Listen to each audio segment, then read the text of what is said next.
we go. All right, so.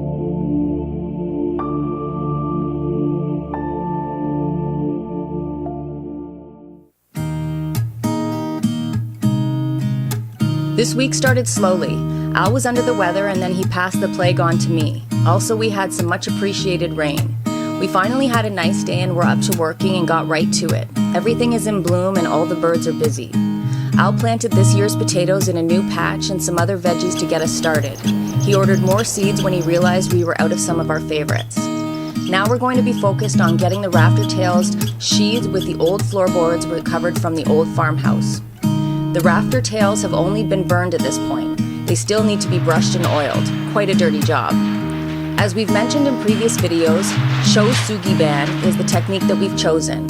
We love the way it looks on our little blue box, and we want to tie in the new house with the overall aesthetic. The steel roof is coming soon, and we want to be ready as soon as possible.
Gonna let the sun shine in today.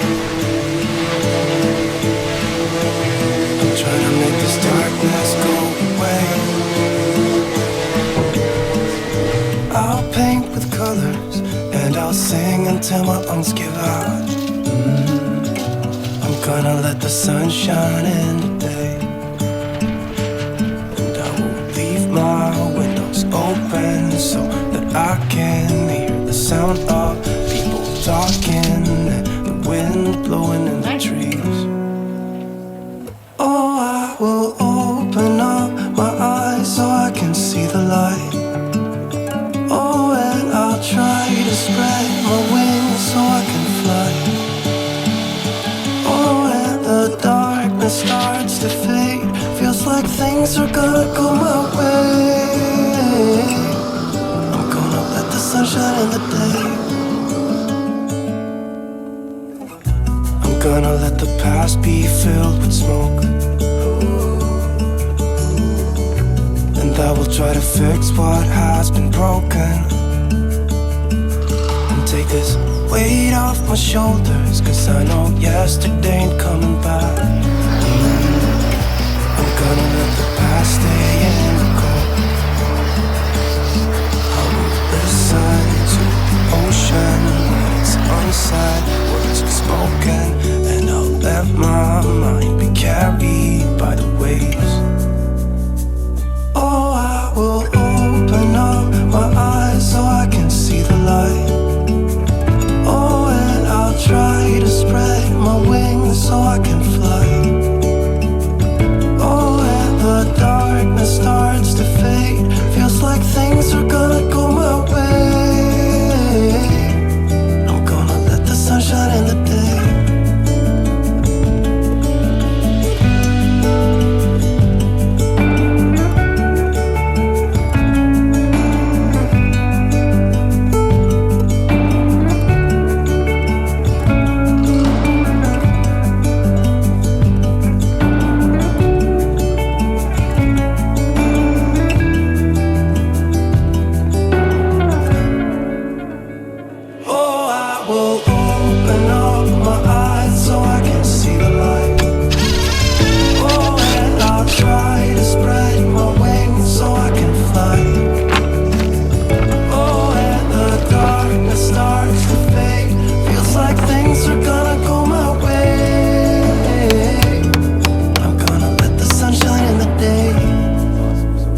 One done, 1,000,000 to go.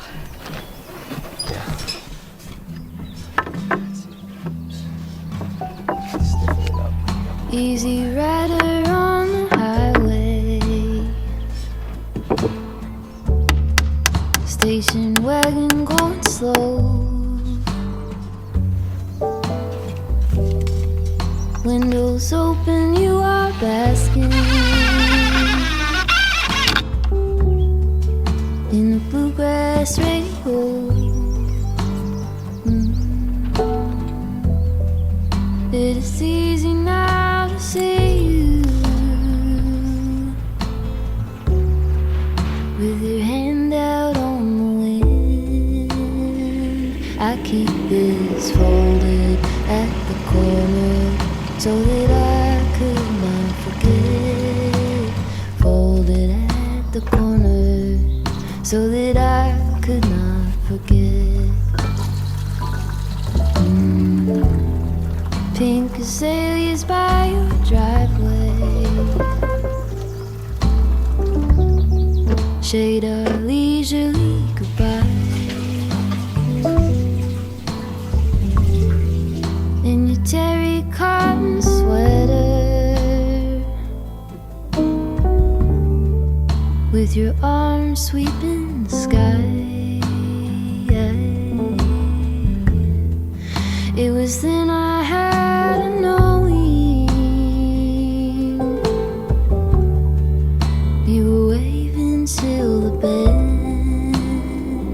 I keep this folded at the corner so that I could not forget. Folded at the corner so that I could not forget.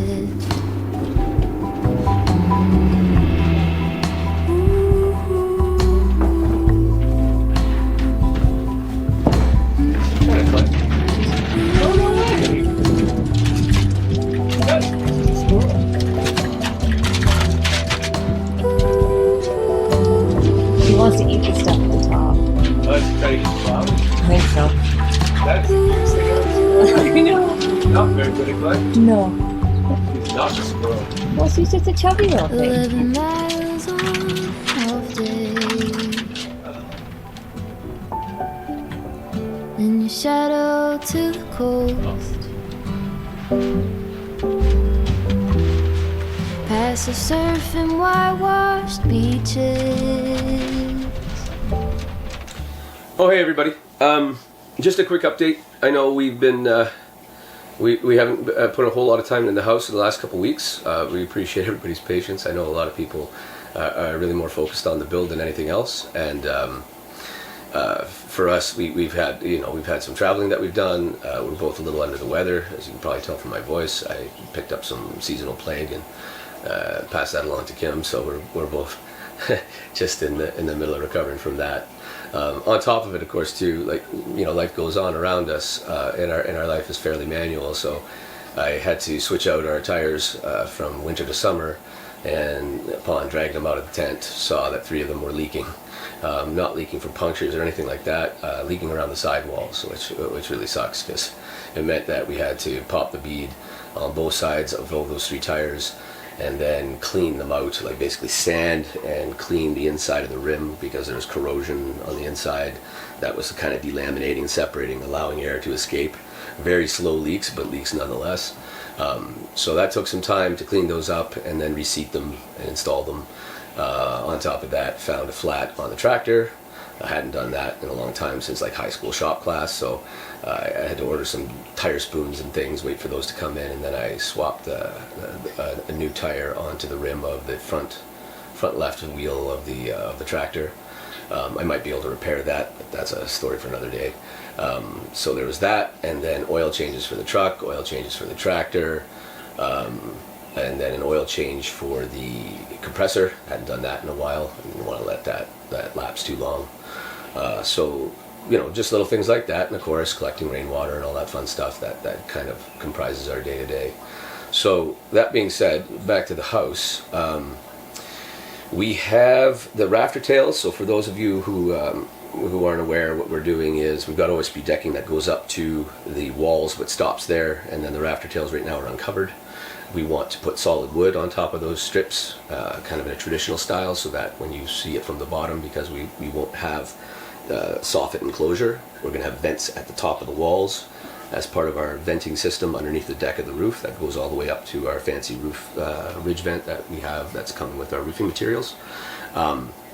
So what I want is solid wood that's going to cross those, cover those rafter tails all the way up to the end. And then, you know, everything else is pretty standard modern roof construction. So on that, I call it the 7/16 problem, but what I had originally done was I started taking some old flooring from the farmhouse and the big thick stuff. Like we literally had, like, the original flooring was like 2x4s. So I took that and ripped it through the table saw into 7/16 strips. My idea was that, you know, I wanted the width to match the width of the OSB. And when I had it laid across the 16 centers on the front porch, it seemed adequate, and I really, hindsight's always 20/20, but I should have laid it across the rafters and kind of tested it there, because when we got a few strips burnt and oiled the other day, and we put them up, lifted the underlay and slipped them underneath against the OSB, and I nailed them down. When I was putting my weight on it, it really didn't give me a lot of confidence. And again, hindsight being 20/20, I should have done that reading first, but I went online just because it didn't seem right, and I checked on Ontario code, and of course found that, and some of you guaranteed already know this. Your OSB decking 7/16 is adequate for a roof. And then I think 1/2 inch plywood.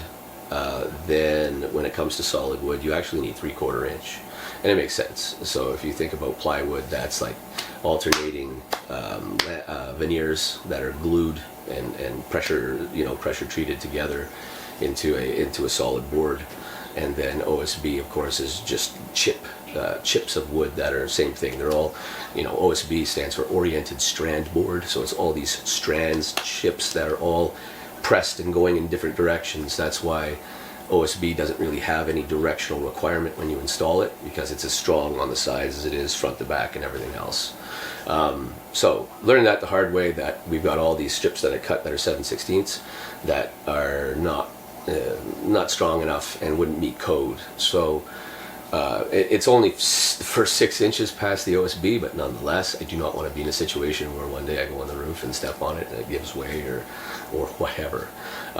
So luckily, I've got a whole bunch of like eighth of an inch veneers that were left over from all that rip sawing that I did. And what I'm going to do is get the Carpenter's Friend PL Premium, and I'm going to use construction adhesive to basically build up that first 6 inches, so that it kind of takes those two strips, and on the top, even though from below they look like they're separate, they'll be joined as one. Stack a couple of laminates so that I'll clamp it and glue it, and it'll be time consuming, but I am confident that when I'm done, it'll be up to the task. And then for the remaining 18 inches that we have to cover, I crawled up underneath the tent that we have with all the farmhouse wood, and dug out all of the tongue and groove flooring, which happens to be 3/4 inch, which works out really well. So those of you who haven't been watching all our videos, once upon a time where our house is, there was a farmhouse built in 1890-ish, and rather than following some of the advice we got from friends and neighbors, a lot of people are like, just bulldoze it or burn it down or contact the local fire department, and sometimes they'll burn it down on purpose to practice. We just thought that'd be such a shame, because all the timber that went into it is balloon construction. They're all 17 to 20 foot boards, up to 24 inches wide, and all these big old studs that run from the floor all the way to the roof and everything else. So rather than burn it down or bulldoze it or wreck it, we literally pulled every nail, spent a whole winter deconstructing that. You can see that in previous videos. It was a lot of fun. So anyways, that's all stacked very neatly at the back of the property on the western side under a makeshift shelter that we made for it. And as I said, I pulled out all the floorboards, and then what I did is each one that I pulled out, I just brought it over to the chop saw, and if there was any cracks at the ends or anything that looked dubious, or if it had experienced some rot from some of the spots that were exposed where the sheathing was coming off, because that farmhouse was kind of on its last leg, I would just cut that off well into the good wood so that everything was solid, no dry rot, no mess. And then once I had that, I'd set up a kind of a, I don't know what to call it really. I just had 2, 4, 6, 8, 10, and 12 lengths that I just put on that plastic table that sits outside the tent. And each piece, once I had cut all the kind of crappy parts off, I would just compare it really quickly to that set of boards and then throw them in a pile. So I had this big pile of 2 foot, 4 foot, 6, 8, 10, 12 foot boards that were, didn't have cracks or splits or anything weird in them. Then I counted those all up and worked out the math to know, how much length I actually had, and compared that to the, I think, 610 feet that I needed to go 5 times around the outer perimeter of the house to cover all those rafter tails. So the good news is we have almost everything we need. I'm short maybe 18 to 20 feet, but I'm not too concerned about that because I've got so much other wood left over under that tent that what I'll do is fabricate some. So I've got a dado blade set. Those who aren't aware, it's just basically like a bunch of varying sized blades that you can stack together, and then you put that on your table saw, and it's made for cutting channels, shiplap, things like that. And so what I'll do is I'll first rip some pieces to the 3/4 inch width, and then I will fabricate the groove and the tongue, same as with the boards that we have from the old floor of the farmhouse. So whatever I don't have, I'll make, and then all that needs to be burnt and oiled. It's time consuming, but we really like the way that it looks. So that being said, once we have that in place, hopefully that more or less coincides with the delivery of our roofing material. I have a sneaking suspicion that the roof will come before we're done all that prep, but that's okay. We'll just set that aside, finish up with the decking on the rafter tails, and then we're good to go.